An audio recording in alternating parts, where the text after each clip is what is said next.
My name is Jesse Evans, and I am with Evans Tutoring.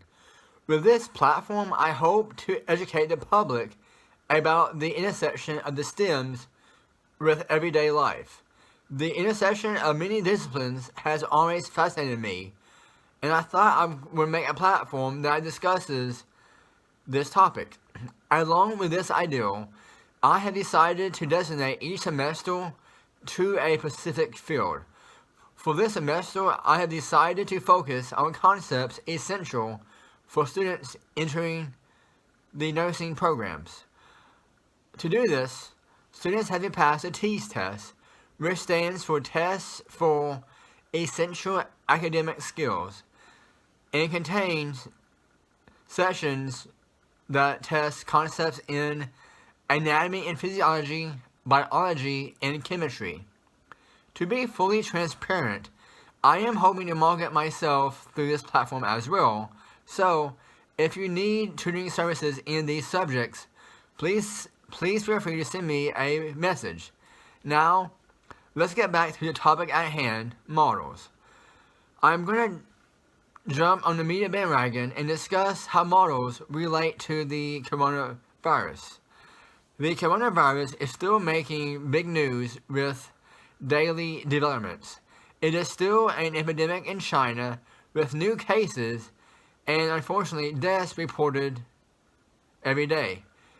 Although countries continue to identify new cases, there has been several confirmed cases with no origin to Wuhan, China, where this epidemic started, and scientists speculate that it will continue to spread. However, I don't want to focus on that. What I want to focus on is understanding how this information was obtained and how scientists are predicting its course and how that relates to students interested in nursing. As with the previous viral outbreaks of the SARS and MERS from years before, the coronavirus is a new virus that has not been seen or studied. As such, scientists are basing their recommendations on models from other respiratory viruses. This is why you notice the reports of the coronavirus's incubation period varied at the beginning, I believe when it was first started to spread. Over time, as we obtain more data, scientists use it to make better models, which gave us more accurate information about the coronavirus.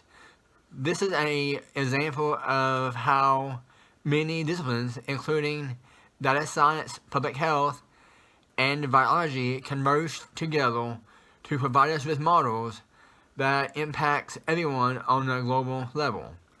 And if you stop to think about this, all of these models have their basis in the models that we study about in high school or in introductory level courses in college.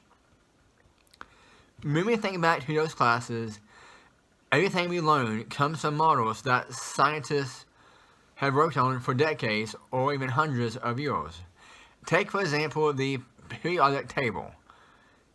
This is a model of the elements that we know about, and this model shows trends across the table, and this has allowed chemists to know the characteristics of elements before they are made.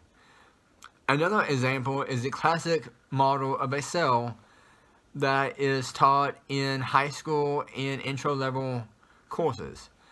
But, however, to go off on a tangent, I want to point out that this model of the cell is that. It is only a model. In my opinion, I think students forget that and they think that every cell in the body is like that. But that is not the case. And so that's one of the reasons why I'm wanting to make this platform, is to clear up any misconceptions students may have about the STEMs. A third example, even though this example is all of my area of expertise, are the mathematical models used in weather apps. As you may have noticed, the further off the date, the less accurate it is. This is why if you look at 2 weekends from now, the weather may say it's going to be 63 and raining, but when the date actually comes, the weather is 75 and sunny. And the reason for this is because the model that the app uses cannot successfully predict that far in advance. But hopefully someday soon that will change.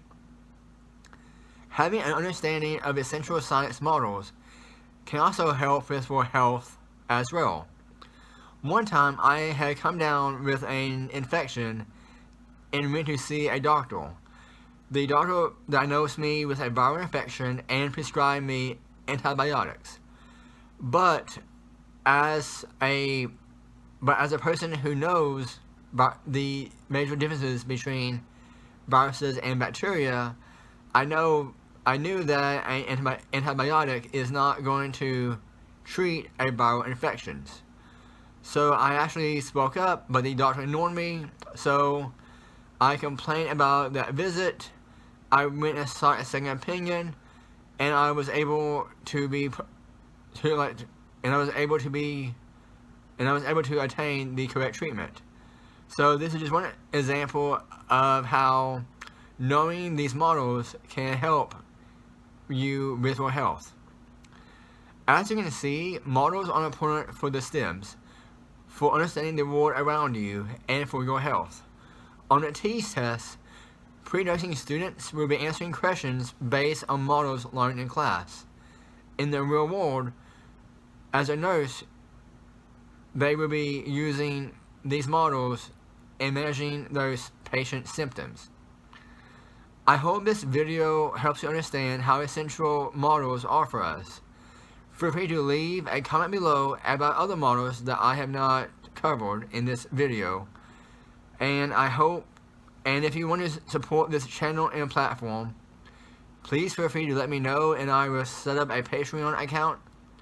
If you just want to sit back and relax and enjoy this video or any podcast in the future, please feel free to do so. If you will, please hit the like button and subscribe to this channel. And in the meantime, I hope you have a good day.